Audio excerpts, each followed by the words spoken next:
જય દ્વારકાધીશ મિત્રો, આજની વાર્તા કરવી છે આપણે સતી રૂપાદેની મોજડીની. મિત્રો, સતી રૂપાદેનો રાજા માલદે સાથે લગ્ન થયા હતા. રાજા માલદેને બીજી પણ પત્ની હતી જેનું નામ હતું ચંદ્રાવલી. બંને રાણીઓના મહેલ અલગ અલગ હતા. એક દિવસના પહોરે સતી રૂપાદે પોતાના મહેલની અગાસી ઉપર ઊભા છે અને સામેથી કોઈ દાસી આવતી હતી. દાસીને ઉપર પાણીનું બેડું હતું અને બંને આખલાઓ લડતા હતા. રસ્તામાં બંને આખલાઓ લડતા જોઈ અને દાસીએ ગરગરતી દોટ મૂકી અને એમ કહેવાય છે કે એમનું બેડું હતું એ અધર્યું અને પોતે આ આખલાઓથી બચી અને આગળ નીકળી ગયા અને બેડું તરત જ પછી પાછું ઉપર આવી અને ગોઠવાઈ ગયું. આ દ્રશ્ય બધું સતી રૂપાદેએ જોયું. સતી રૂપાદેના મનમાં એવી તાલાવેલી જાગી કે આ દાસી એવું તે કેવું સત હશે કે આ દાસીના ઉપર આ બેડાને ન એમ કે ફૂટી ન જાય એટલા માટે કરીને બેડું અધર થઈ ગયું અને દાસી નીકળી ગયા પછી બેડું પણ પાછું આવી ગયું. એટલે કોઈ ન ભાળે એમ, કોઈ સાંભળે નહીં એમ એમણે દાસીને વાત કરી કે દાસી, કાલે સવારે તમે આવતા હતા અને રસ્તામાં બે આખલા લડતા હતા અને તમે આખલાઓથી બચાવી અને એક બાજુ ગયા, તમારું બેડું અધર થઈ ગયું અને પછી પાછું આવીને ગોઠવાઈ ગયું. એવું તે કેવું બની શકે? દાસીના મનમાં એમ થયું કે ઓહો, આ તો મારા ગુરુજીનો પ્રતાપ છે, આ તો પાટના ધણીના પ્રતાપે આ બધું બન્યું છે.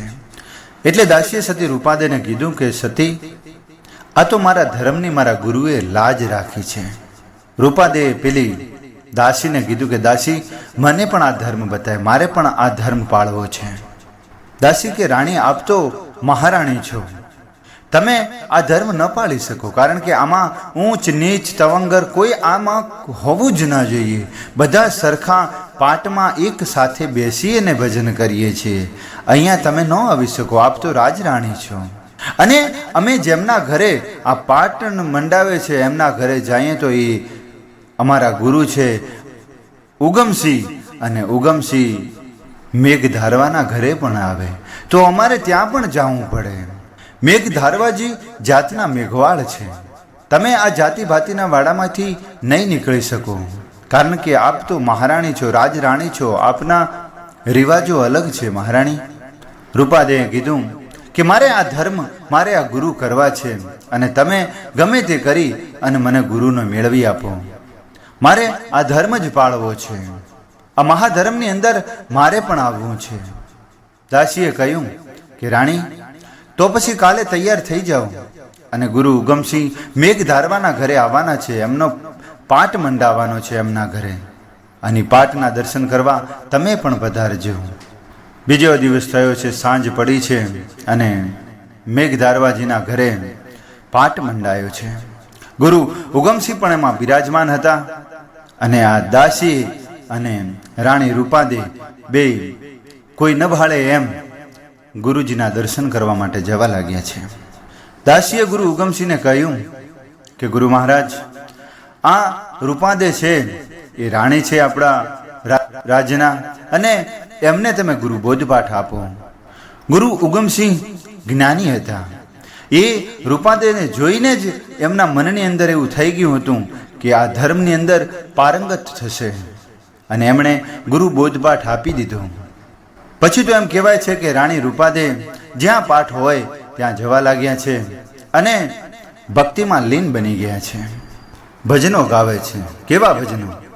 વાગે ભડાકા ભારી ભજનના, વાગે ભડાકા ભારી રે ઓહો જી, બાર બીજના ધણીને સમરું, બાર બીજના રે હા, હે ધણીને સમરું, નકળંગીને જા ધારી ભજનના, નકળંગીને જા ધારી ભજનના, વાગે ભડાકા ભારી રે ઓહો જી. અહીંયા મેઘધારવાજી, રૂપાદે સતી અને બધા ઉગમસિંહ ગુરુના સાનિધ્યની અંદર બધા ભક્તિ કરી રહ્યા છે. અને આ બાજુ ચંદ્રાવલી રાણીને ખબર પડે છે કે આ રાણી રૂપાદે રાતમાં ક્યાંક જાય છે, એટલે એને મોકો મળી ગયો એક સ્વાતણને નીચે પાડવા માટેનો. ચંદ્રાવલી રાણી ઝેરીલી હતી. એણે માલદે રાજાને આ રૂપાદે ખિલાફ ખૂબ ભડકાવણ કરી અને કાન ભંભેરી દીધા. માલદે રાજા જાણતો હતો કે સતી રૂપાદે નિખાલસ છે, એ ભક્તિવાન છે, પણ રોજના માટે આ એકની એક કચકચ કરીને એમના મનની અંદર શકનું બીજ રોપી દીધું હતું. પછી તો એમ કહેવાય છે કે રાણી ઉપર નજરો રાખવા લાગ્યા. રૂપાદેને ચોક બહાર જવું હોય તો પણ એની રજા લેવી પડતી, એવી હાલત થઈ ગઈ. અને એવા સમયમાં મેઘધારવાજીના ઘરે ફરી પાઠ મંડાણો કે મેઘધારું ને જમો જાગવો તો મોટા મોટા મુનિવર બોલાવો રે જી. અરે વાયક આયો રે ગરવા દેશ નારે સતીરોણી જમલે પધારો રે જી. સતીરાણી ઉપર તો અહીંયા બધે પોરા ભરાવા માંડ્યા હતા. રાવણ માલ એમની સામે આમ બધી નજરો રાખતા હતા. એક ચકલું પણ ન ફરી શકે એવી એમની ઉપર પહેરાબંધી હતી. સતી રૂપારાણી કહે છે કે કેમ કરી આવું ગરવા હે કલી રે શું તો રાવણ માલો જાગે રે જી. આખો દિવસ પોતે વિચાર કરે છે કે કઈ રીતે જાઉં મેઘધારવાજીના ઘરે, કેવી રીતે પાઠની અંદર જાઉં. સમય વીતતો જાય છે, એમ કરતાં સાંજ પડી ગઈ છે. માલદે રાજા પણ પોતાના શયનખંડની અંદર આવી ગયા છે. રાણી સૂતા સૂતા વિચાર કરે છે કે હવે જાઉં કેવી રીતે. એવામાં તો ગુરુ મહારાજની કૃપા થઈ અને રાવણ માલને સાથમાં વસુએલ નાગ સૂતો છે. રાણીને એમ થયું, રૂપાદેને એમ થયું કે હા, મારે હવે ગુરુએ લાજ તો રાખી દીધી છે, કારણ કે વસુકી નાગ જો અહીંયા હશે તો રાવણ માલને એમ જ લાગશે, માલદેને એવું જ લાગશે કે અહીંયા રાણી જ સૂતા છે એવું. અને કહેવાય છે કે સોયડમાં વસુકી નાગ સૂતો અને પોતે નીકળ્યા છે ત્યાંથી. અડધીક રાતનો સમય થઈ ગયો છે. ધીરે ધીરે ડગલા ભરતા ભરતા પોતે દરવાજે આવે છે અને જોયું તો દરવાજાના કમાડો બંધ છે અને તાળા મારેલા છે. એમણે પરોળિયાને કીધું કે ભાઈ પરોળિયા, સૂતો હોય તો જાગ. પરોળિયો અડધો ઊંઘમાં હતો ને અડધો જાગતો હતો. પરોળીએ કીધું કે રાણીબાઈ શાહ, અત્યારે ક્યાં જાઓ છો? આ તો તાળા વખાઈ ગયા છે, આ અને કૂંચિયા બધી રાવણ માલ જોડે છે. રૂપાદે વિચાર કરે છે કે હવે શું કરવું, પણ એવામાં તો જોયું તો પરોળિયો તો આળસ મેળીને પાછો હુઈ ગયો અને ફટાક કરતું તાળું હેઠું પડ્યું. અરે હાથ રે અડાડ્યો તાળા તૂટ્યા ને ખોલ્યા ખિડકી કમાડ રે જી. ખિડકી કમાડ તૂટ્યા અને ધીરે ધીરે ડગલા ભરતા ભરતા પોતે નીકળી પડ્યા છે. આજે સતી રૂપાદે 16 શણગાર સજી અને હીરે જડિત મોજડી પહેરી અને પોતાના ગુરુના દ્વારે જાય છે અને સૌ સંતોને કહે છે કે સૌરે સંતોને સૌને રોમ રોમ મારા ગુરુને પરણોમ રે જી. પણ રાત્રિના સમય એમ કહેવાય છે કે જોતા જ્યારે સતીરાણી હેડ્યો હતો ત્યારે આ ચંદ્રાવલીની નજર પડી ગઈ હતી કે સતીરાણી ચોક તૈયાર થઈને નીકળી જશે, એટલે પોતે એમના મહેલમાંથી સીધા આયા રૂપાદેના મહેલમાં. અને જ્યાં માલદે ઊંઘ્યા હતા ને માલદેને ઉઠાડીને કીધું કે માલદે ઉઠો ઉઠો, કે ઉઠો રે ગઢના રાજ વિયારોણીએ રાજડલો વટલાયો રે જી. અને આળસ મરડી અને આમ બેઠો થાય છે માલદે. તો જોવે છે તો સોયડીમાં વસવેલ નાગ સૂતો હતો. એ કે શું છે? તો કે રાણી તો નીકળી ગયા ચંદ્રાવલી. કે હે? તો કે આ હશે ને આમ કરીને આમ જ્યાં ચાદર ઉરી કરે તા વસુકી નાગ ફાફેડા મારે છે. આ હા હા, આમ ઠબાક કરતો જઈને હેઠો પડ્યો કે ઓ બાપા, આજ તો મરી ગયો. તો સારું છું ચંદ્રાવલી રાણી, તમે મને જગાડી દીધો, નહીંતર આ મને મારી નાખો. આજે આ રાણીએ આમ કાવતરું કર્યું કે હું મરી જાઉં, મારો કાંટો નીકળી જાય આમ. અને એમ કહેવાય છે કે ચંદ્રાવલીને પણ મોકો મળી ગયો. એને પણ રાણી રૂપાદે ખિલાફ ઘણું બધું આને ભડકાવી દીધો. અને એમ કહેવાય છે કે કીધું કે હવે જો અમને આ ચોસે જોઈને આવો. રાણી ચંદ્રાવલી પોતાના મહેલમાં ગયા અને માલદેવ ઉપડ્યા. જઈ અને મેઘધારવાજીના ઘરના ઉપર ચડી અને જોતો હતો અને એમાં એમ કહેવાય છે કે દીવીટ અહીંયા ઝોંકી પડી. દીવાની દીવીટ ઝોંકી પડી એટલે રૂપા સતીએ કીધું કે ગુરુ મહારાજ, આપણે અહીંયા તો કોઈ નુગરું છે નહીં, કોઈ નુગરાની પડછાઈ જરૂર પડી છે, નહીંતર દીવો ઝાંખો ના થાય. આ વાત કરી એટલે રાવળ માલ થાય ને ત્યાંથી હોંભળી ગયો. માલદેવ રાજા હોંભળી ગયો ને એટલે એ સીધો નીચે આવ્યો અને નીચે આવી અને રોણેની જે મોજડી પડી હતી એ હીરા જડી તો મોજડીમાંથી ડાવા પગની મોજડી ઉઠાવીને ભાગી ગયો. એમ કહેવાય છે કે ભાગી ગયો એટલે દેવ જે જ્યોતનું તેજ હતું એ કમ્પ્લીટ થઈ ગયું અને આ લોકોએ ભજન ચાલુ રાખ્યા. હું સતી રૂપાંદેનું આ સત રાખવા માળી થયા તા મોરારી રે ઓજી. માલે રૂપાના હરણા હેર્યા, માલે રૂપાના રે હા હે હરણા હેર્યા. રાધે મોજડી ઉતારી ભજનના, આરાધે મોજડી ઉતારી ભજનના, વાગે ભડાકા ભારી રે ઓહોજી. અહીંયા ભજનની રમઝટ ચાલુ છે અને માલદેવ પોતે આ રૂપાદેની મોજડી લઈ સાધુના ઘરમાંથી ચોરી કરી અને નાહી ગયો. ને એક સોકડી ગલી એમના રાણીના મહેલની અંદર એક સોકડી ગલી આવતી હતી, ત્યાં ખુલ્લી તલવારે ઊભો રહ્યો. પાઠને સંપૂર્ણ કરી અને જ્યારે રૂપાદે રાણી ત્યાંથી નીકળ્યા ત્યારે એમની ડાબા પગની મોજડી જડતી નથી. એમણે ગુરુને વાત કરી કે ગુરુજી, મારી મોજડી નથી જડતી, મોજડી કોક લઈને જતું રહ્યું લાગે. મને એમ 100% વેમ છે કે કદાચ માલદેવ રાજા આવ્યા હશે. ગુરુ ઉગમસિંહ કહે છે કે જાઓ જઈને જુઓ, ત્યાં જ હશે. રૂપાદે ફરી પાછા આવી અને જોવે છે તો એમની આ ડાબા પગની હીરાજડિત મોજડી ત્યાં જ પડી હતી. પોતે મોજડી પહેરી અને નીકળી ગયા છે. જઈ અને પોતાના મહેલની અંદર જાય છે. દરવાજા બધા ખુલ્લા પડ્યા હોય છે. દોઢી બધા ઊંઘ્યા હતા એટલે એમને કીધું કે ભાઈ ઉઠો. દોઢી પાછો ઉઠ્યો, દરવાજા બંધ કર્યા. રૂપાદે રાણી અંદર જતા રહ્યા, પણ સોકડી ગલીમાં જ્યાં માલદેવ ઊભા હતા એટલે રૂપાદે આવી ગયા.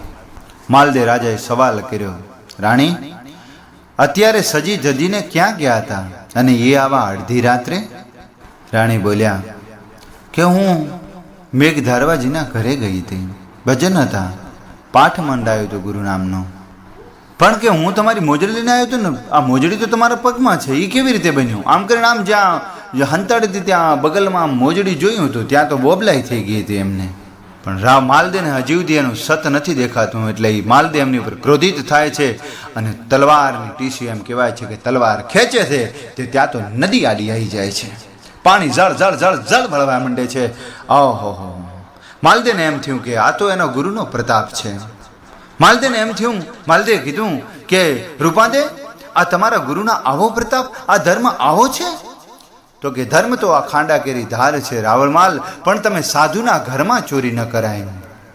કે સાધુડાના ઘરમાં માલ દે ચોરી ન કરીએ રે જીરે જીરે જી. અને ત્યાંથી તો તમારે જે જોઈતી હોય વસ્તુ, કે જોઈતી વસ્તુ માંગીને લઈએ. હે રાવળ માલા, હે જાગો મારા જૂના જૂના જોગી રે જીરે જીરે જી. માલદેવને ઘણો પસ્તાવો થયો. એમણે તલવાર આ સતીના પગમાં મૂકી દીધી કે સતી, હવે મને આ પંથ બતાવો બસ. રૂપાદે કહે છે કે એ પંથ એટલો સહેલો નથી રાજા, એ પંથ ઘણો દોયેલો છે. પણ કે કેવી રીતે? તમે મને કયો એ કરું, પણ મારે આ પંથ, મને હવે આ પંથે જાવું છે. તો કે રાજા, પહેલો મારો મોભી બેટડો અને બીજો હંસલો ને ઘોડો, ત્રીજો મારો ગાયનો વાસડો અને ચોથી સંદ્રાવતી રોણી, આ ચારેયના મસ્તક કાપીને આવજો, પછી હું આ પંથ તમને બતાવીશ. માલદેવને કાંઈ સમજ ના આવી એમણે સીધા મહેલની અંદર જઈ અને પોતાના બેટડાનું મસ્તક કાપી નાખ્યું. પછી પોતાના મનગમતા જે હંસલો અને ઘોડો હતો એના મસ્તકે કાપી નાખ્યા. અને એમ કહેવાય છે કે ચંદ્રાવતી રાણી એમની માનીતી રાણી હતી, એમનું પણ મસ્તક કાપી અને પોતે એક થાળીની અંદર ધરી અને લઈ અને આવ્યા છે. આવી અને રાણીને કીધું કે જો રૂપાદે, આ ચારેયના મસ્તક કાપીને લઈને આવ્યો છું. અરે હાર હાર હાર હાર હાર, આ શું કર્યું તમે? અરે મેં તમને આ મસ્તક કહેવાનું નહોતું કીધું, અહીંયાનો ઉચ્ચાર જ આખો અલગ કહેવામાં આવ્યો હતો. મોભી બેટડો એટલે અભિમાનનો ત્યાગ, અને હંસલોનો ઘોડો એટલે આપણા મનના વેગને જ્યાં ત્યાં ભટકતું હોય એને સ્થિર કરવું. અને ચંદ્રાવલી રાણી એટલે કહેવાય છે કે મોહ માયાને, મોહ માયાથી કામથી ત્યાગ કરવું. માલદેવ સાંભળી અને હેબતાઈ ગયો. હવે શું કરશું? તો રૂપાદેને પોતાના ગુરુ ધર્મ ઉપર વિશ્વાસ હતો. રૂપાદે પોતે પાણીની અંજળી છાંટી અને હે ગુરુ મહારાજ, જો મારા તન મન અને ધનની અંદર સત્યતા હશે અને હું મારા ધર્મને સાચી રીત ભાતથી નિભાવતી હોઈશ તો આપ ચારેયના સજીવન થઈ જવા જોઈએ. અને એમ કહેવાય છે કે પાણીની અંજળી ભરી અને છાંટી દીધી. એ ચારેય તો સજીવન થઈ ગયા. રાવળ માલ પોતે પગમાં પડી ગયો. હવે મને તમે ગુરુ કંઠી કરી નાખો, તમે જ મારા ગુરુ. એમ કહેવાય છે કે સતી રૂપાદે એમ કહે છે કે માલદે, આ મારું નથી, આના અધિકારી તો મારા ગુરુ, સમર્થ ગુરુ છે, એ ઉગમસિંહ છે. રૂપાદે પોતે માલદેને લઈ અને ઉગમસિંહના દ્વારે જાય છે અને ઉગમસિંહને એમ કહે છે કે ગુરુદેવ પ્રણામ છે, અને આજે માલદે મારા સાથે આવ્યા છે, એમને તમે ગુરુ બોધ પાઠ આપો. આવો મોટો ભૂપ એવો, એનું પારખું કરવું હોય તો કરજો. પણ ગુરુ ઉગમસિંહ તો જ્ઞાની હતા. એમણે કીધું કે તમે પારખું કરીને આવ્યા છો રૂપાદે. અને એમ કહેવાય છે કે એ દિવસથી પણ માલદેએ પછી ભજનના નામના તાર છેડી લીધા. કે આ પંથ કોણે રે બતાવ્યો, હે રાવણ માલા, હે જાગો મારા જૂના જૂના જોગી રે, જીરે જીરે ઝીન. અને એમ કહેવાય છે કે મિત્રો, સતી રૂપાદે અને માલદેની સમાધિ સાથે જ થઈ અને એ દિવસે બીજી સાથ થઈ હતી. અને એમ કહેવાય છે કે સૌથી મોટી જે સમાધિ પોતાની ગણાય છે એ ગુરુ ઉગમસિંહની ગણાય છે. અને બીજા બધા એમની પછી તો મેઘધારવાજી બધાનું કહેવાય છે કે સમાધિઓ, એમ કુલ 7 સમાધિઓ છે. તો મિત્રો, આ હતો રાવણમાલ. તો લાઈક કરજો, શેર કરજો અને સબસ્ક્રાઈબ કરજો અમારી આ ચેનલને. જય જય જય દ્વારિકાધીશ.